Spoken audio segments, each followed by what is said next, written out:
Hello, ici Agnès-Antoine, coach pour leader visionnaire. Donc aujourd'hui une vidéo pour vous encourager à parler quand vous avez des moments où vous êtes en énergie basse, au moment où vous n'êtes pas forcément ultra motivé, quand vous avez des moments de doute, des moments d'angoisse. Alors pourquoi je le dis? Parce que c'est vrai que moi, je vous prends mon exemple, on a vraiment parfois l'impression que je suis une personne qui est toujours de trop bonne, enfin toujours dans une super énergie. Moi on m'a fait la remarque à plusieurs reprises comme quoi je suis une personne où, en tout cas qui donnait cette impression d'avoir ultra confiance en elle, etc. Et forcément il y a des moments où c'est pas du tout le cas. Et donc dans ces moments là, même si je le suis pas, malgré tout dans l'énergie que je donnais, et c'est une remarque qu'on m'a faite la semaine dernière, qui était mais oui mais regarde, même là quand tu parles de ta vulnérabilité, tu es quand même un peu dans une énergie, alors on va dire un peu de guerrière entre guillemets, alors que j'étais vraiment hyper mal. Et donc en fait, si vous voulez, ce qui s'est passé, c'est que la semaine dernière, j'étais un peu dans une frustration parce que du coup j'avais l'impression de vivre dans différents mondes, et je me disais vraiment Anya, là par rapport à certaines choses, je me disais mais tu ne te respectes pas. Vraiment c'était la phrase que je me disais ah non, là sur ce coup là tu ne te respectes pas. Et forcément ça a été violent pour moi, ne serait-ce qu'à admettre, mais aussi à en parler.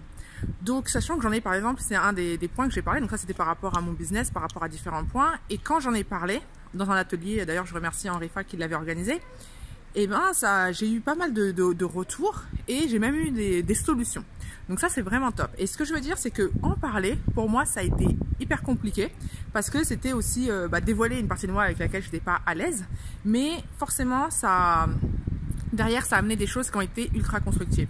Pareil en fait j'en ai reparlé quelques jours après à une amie, et quand j'ai parlé avec elle en fait tout de suite elle m'a aussi donné des solutions, elle m'a donné des éléments qui ont eu un impact direct sur moi. Et ce que je veux dire c'est que le plus dur c'est d'oser en parler. Mais n'hésitez pas à le faire. N'hésitez pas à le faire parce que si vous le gardez en vous, oui, vous trouverez peut-être des solutions, mais vous allez peut-être mettre plus de temps et puis vous allez être tellement dans l'angoisse que vous n'allez pas forcément avancer.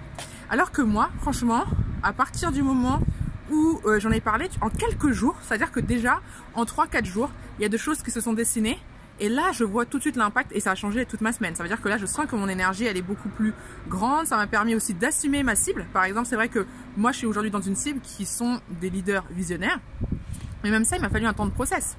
Donc, c'est pour vous dire que quand vous avez une vision, c'est bien beau d'avoir de l'ambition, mais quelque part, si vous ne l'assumez pas, vous n'allez pas avancer comme vous voulez.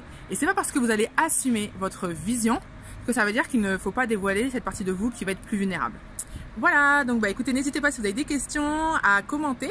Et puis je vous rappelle que vous avez toujours la possibilité d'avoir le petit guide gratuit pour avoir les conseils pour être un super leader visionnaire. Bonne journée, ciao!